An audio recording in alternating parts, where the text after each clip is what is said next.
mais sëñ Fall dafa am benn baat bu muy gis généralement ci taalifu sëñ Moussa Ka werekaan.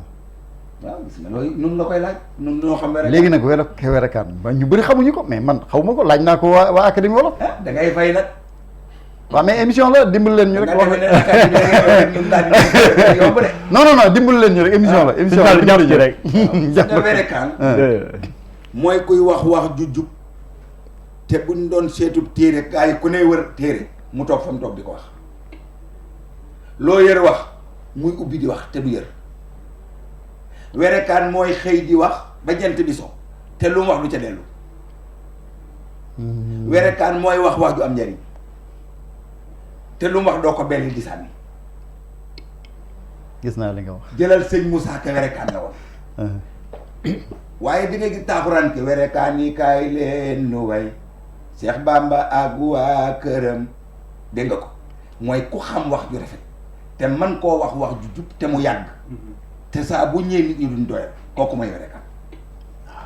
d'accord dégg nga wax ji. dégg naa ko bu baax. nan ngaa yow ne maa werekaan ñu wax loola ñaari minute ñaari simili nga jeexal loolu tur la mooy ñi ngay dégg rek man moor alxuraan te doo jëfee alxuraan doo ko dund léeg-léeg ñu jëw na ma sëñ diw alxuraan ma ne may Fallou Cissé alxuraan.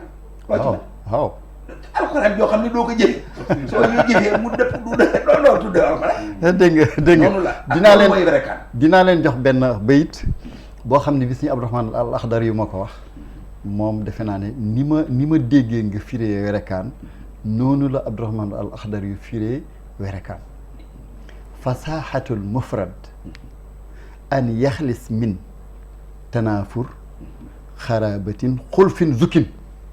jeex na téye leen bayit boobu ngeen gëstu ci bu ko defee ngeen xam ne loolu mooy werekaan. ay ponkal ñoo xam da ngay jaay ay arab rek.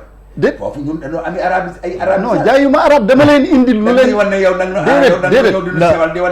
sewalu ma leen de dama leen a andil lu ngeen gëstu waxtaan ci ngeen toj ko. xam nga ma leen a soññ xam nga laaj naa la werekaan wax nga ma.